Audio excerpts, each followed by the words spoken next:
Time to start over. My husband beams as my mother-in-law arrives with a tray of pastries. Almonds, your favorite, she smiles. But I could tell something was wrong. We sat down to drink coffee. Then, out of the blue, his mother went limp. I couldn't feel a thing. My name is Lara. I'm 30 years old and I work as an office administrator for a mid-sized logistics company. I've been married to Joshua for a little over 2 years. We met through a client partnership at work. She had been hired mid-career by a company we were working with. At first, he seemed lost, even awkward, but he quickly found his feet. He was smart, even charismatic. And when he smiled at me, I wanted to believe it was real. At the time, it probably was. Our relationship progressed quickly. After 8 months, he proposed to me. I said yes because he seemed sweet, affectionate and reliable, period. She couldn't cook to save her life, but he did the laundry, cleaned the apartment, took out the trash without being asked. I cooked, he cleaned, it was simple. But lately, something had changed, subtly at first.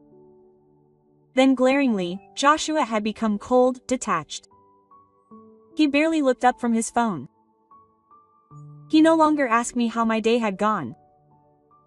Conversations became dry and mechanical about bills, groceries, or schedules. Period. He would disappear into the other room, pretending to call from work late at night. Even more telling, his mother started visiting more often, uninvited, staying too long, criticizing everything from my posture to the food I served. Not once did she lose her temper, not so you know I'm coming. What kind of wife doesn't prepare her guests? I just smiled flatly. You didn't tell me you were coming over. Joshua used to defend me. Period, Mom, leave her alone. But lately, he's been joining her heart. She's right. You could be more considerate. It went deeper than I thought. I didn't imagine it. He was aligning himself with me. And then out of nowhere, Joshua suggested we have coffee together on a Saturday afternoon. He said his mother would be joining us. He said she wanted to reconnect. That was enough to make me up my guard. Joshua doesn't make coffee. Never. She hates the way I take it.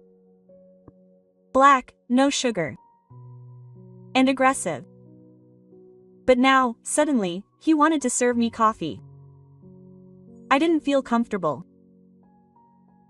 That morning, he had been exceedingly kind, kissing me on the forehead, taking out the trash, picking fresh flowers. Period. I stood in the kitchen watching him pour ground coffee beans into the French press like a man rehearsing for a commercial. His mother came in with a tray of pastries and what sounded like genuine joy in her voice. I brought your favorites. Point Jose and almond croissants. We figured it was time for a fresh start. As soon as he stopped looking, I opened the cabinet above the refrigerator and turned on the little hidden camera I had set up the night before. Did I know exactly what he was up to? No, not at all, but given my husband's behavior, the whispers, the tension, the strange gentleness, I wasn't going to sit back and take it at my own expense. Something was brewing. I didn't feel it. Joshua handed me a cup first. This one's yours, he said, his voice bright. I made it just the way you like it. I thanked him, pretending not to notice that his hand was shaking slightly as he set it down. Then I looked at the cup. The surface was covered in a light foam. Nothing strange at first glance, but the smell was different, period, and the rich, earthy roast was there. But underneath, there was a faint sweetness like syrup for the synthetic something, a trace of vanilla extract mixed with something metallic. I didn't take a sip. I smiled, period. In fact, I looked at his mother. You said you liked John Legend, right? She blinked. What? I recorded his live performance on the Let Show last night. Do you want to see it? Her eyes lit up. Oh yes, please. I'll get the remote, I said quickly. Point Joshua stands up too. I'll get plates for the croissants. Perfect. While they were both in the other room, I discreetly crossed the table and switched cups. My heart was pounding as I slid the first cup in front of his mother and took her untouched cup for myself. By the time they returned, I had already resumed my seat, pretending to adjust the input on the television. His mother was already raising the cup to her lips. Joshua glanced at me, then at her, and smiled weakly. I know it's strong, he said, looking at his mother. I'll take a sip, but it'll relax you. She took 2 more sips. I didn't touch mine. We sat for 10 minutes, eating in silence. Joshua watched me intently. I lifted the cup several times. I blew on it and pretended to take small sips, letting them float past my lips while shaking my head at her mother's fake stories about her yoga group and the shiny new tax advisor she'd met at her club. Then I arrived. Martha, aka my mother-in-law, stopped mid-sentence. Her fork clattered against the plate. She blinked slowly, her head tilted slightly to the side. Are you okay? Joshua asked.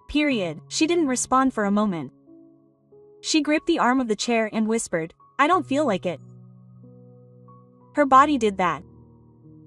Her breathing became heavy, but she didn't so much as melt into the cushions. Unconscious. A dead weight. Joshua jumped up. Mom! Mom! What's wrong? He turned to me, his eyes wide. What did you do? I calmly put my coffee cup down without touching it and looked him straight in the eye. I think the better question, I said firmly, is what you put in his cup. He opened his mouth but nothing came out. Jay stood up. Do you want to know the really bad news, Joshua? I took the little remote control out of my pocket. I recorded everything. Joshua remained frozen, his hand still resting on his mother's arm, not knowing whether to shake her or protect her. What are you talking about? He finally yelled. Are you accusing me after what just happened? No, I said calmly, placing the little black remote control on the table. I'm not accusing, I have a fact. He looked at me as if he didn't understand English. Quote. Joshua, I continued, approaching the television. You may have noticed the little camera above the refrigerator. Probably not. You've never cleaned up there. Quote. His eyes darted to the kitchen cabinets and then back to me. That's when I pressed the PL button on the remote. The TV screen began to flash. The images were clear.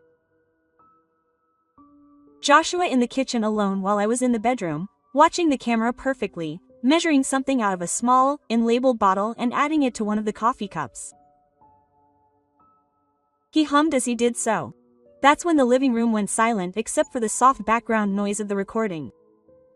Joshua's mouth moved but neither one was coming out. I crossed my arms. She drank from the cup and I said because I switched them. Because I didn't trust you. He looked like he was sick. I didn't. He wasn't. He waved. Hand to his unconscious mother. She's just dizzy. Maybe it's her blood sugar. She doesn't have a blood sugar problem. How do you know? Because she says it 3 times a week. Every time she refuses dessert like a martyr. I looked at him without batting an eyelid. Nice try. He looked at his mother, panic filling him. We need to call an ambulance. You can, I replied. But you'll have to explain why she has a system full of Zolpidem or whatever you chose to spike the coffee. And she didn't respond. Her hands curled into a point and then unclenched. I didn't want her to drink it. And she armed me. What were you supposed to do, Joshua? I said finish your sentence. Finish your sentence. What was I supposed to do? He was breathing heavily and pacing around the room. You don't understand. You never did? He turned to me. His expression had changed. No more fake concern, no more charm, just a cold, defeated smile. "You're smart, Lara," he said. I added that I was recording this conversation too. That made him flinch. I picked up my phone from the coffee table and tapped the screen. A blinking red dot lit up in the corner. "Do you want to try again?" I asked what you were going to say. What was the plan? He didn't speak. I moved closer. "Let me help you," I said. "You're drugging me. I'm passing out." Then he exhaled slowly and sat on the couch next to his unconscious mother, looking drained. "There was a guy," he finally said. "His name doesn't matter." "No, it probably is. Joshua doesn't hear it. He was supposed to show up. After you passed out, I didn't say anything. I let him talk. He would have staged some photos. You and him, together, just enough to make it seem real." My senses went cold. I was expecting something terrible, and hearing it out loud was like getting kicked in the chest. Period. Joshua continued talking almost absent-mindedly now. "Nothing sexual, okay? It was just pictures. You in bed, his shirt off. Maybe one of your hands on him. Then he leaves. You wake up. You have no idea. I confront you. I show you pictures. Period." He glanced at me, his voice low. "You would have cracked. You would have signed anything to make it go away." He leaned forward, elbows on his knees. This was supposed to be clean. No alimony, no division of property. You take the blame, I'll move on. Move on with who? I asked. Period. His silence was answer enough. I walked over to the side table. I opened the drawer and pulled out an envelope. I threw it on the coffee table in front of him and he didn't touch it. I told him to go take a look. Take a look. Period. He opened it slowly. Inside the printed photos were a younger woman in stilettos with a fake bright smile walking into a hotel, and then coming out hours later another photo in a restaurant. Period, and yet another entering what was clearly her apartment building. Period. I had long had my suspicions, but I had only hired the private investigator the week before after the invitation to coffee after the sudden change of her name. She leafed through the photos silently. I knew something was up, I said. I didn't know what, but I didn't trust you so much that I bought a hidden camera and placed them in my own kitchen. Think about this, Joshua. He remained silent. You underestimated me, I added. You always did. Period, and she finally looked up, her eyes dull. And now, comma, I said. You're going to listen to me carefully.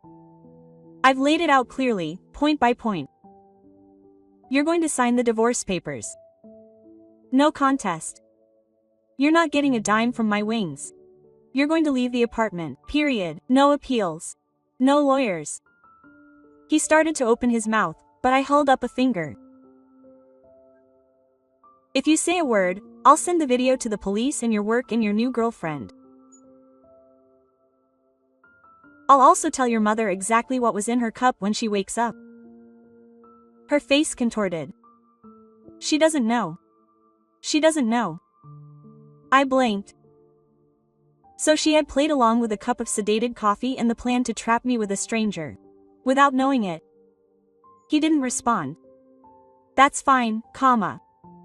I said. You can both explain it to the police together.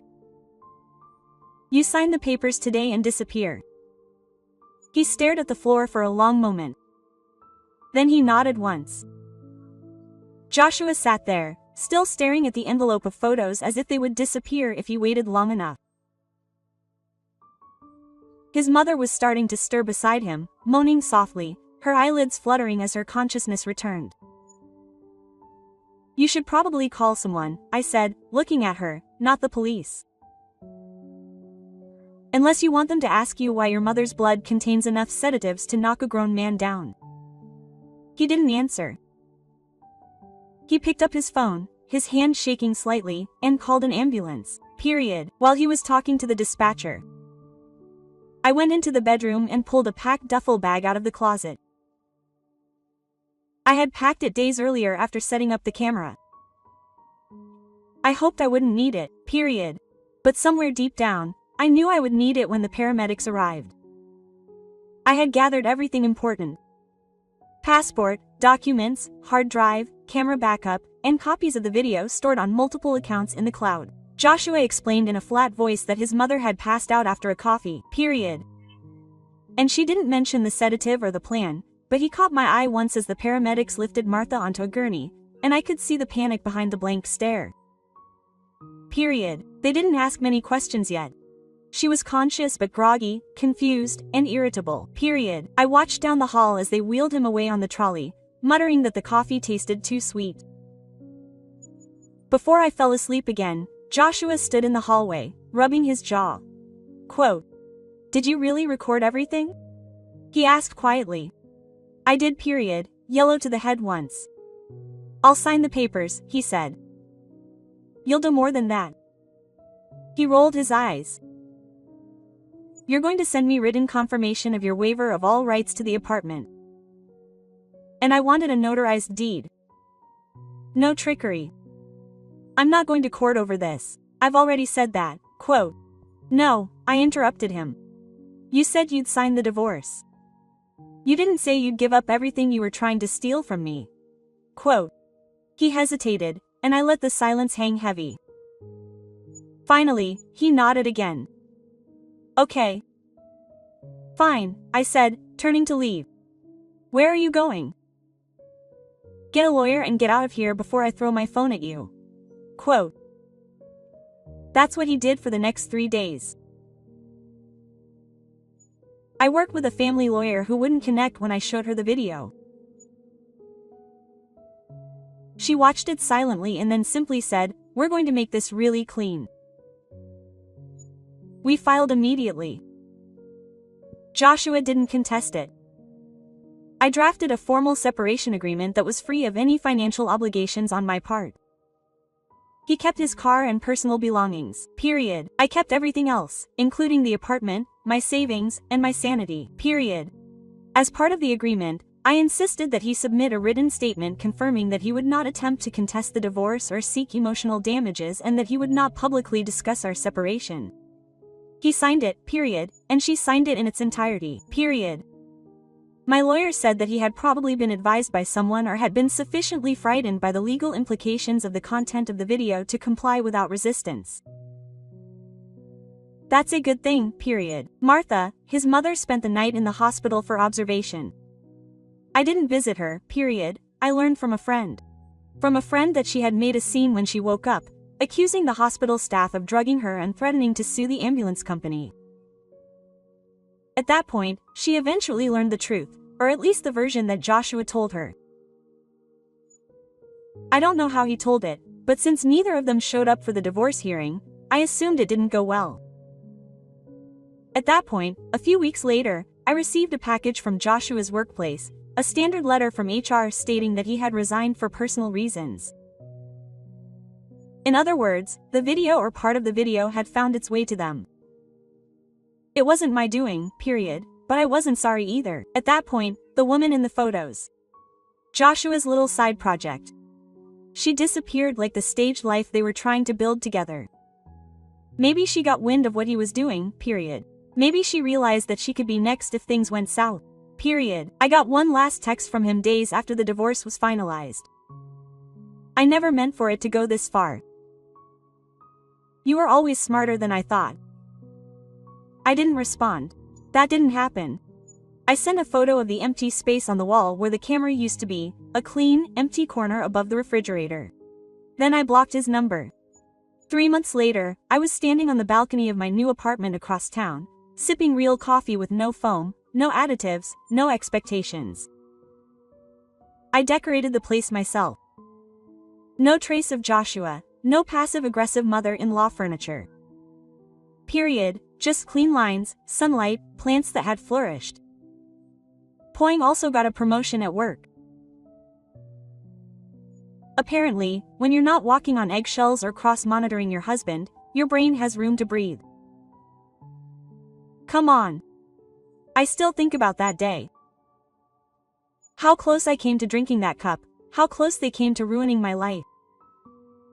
Not through violence, but through a silent, calculated erasure. People think betrayal always comes with a scream or a breakage. Sometimes it comes in the form of a ceramic cup and a smile. But here's what he didn't expect.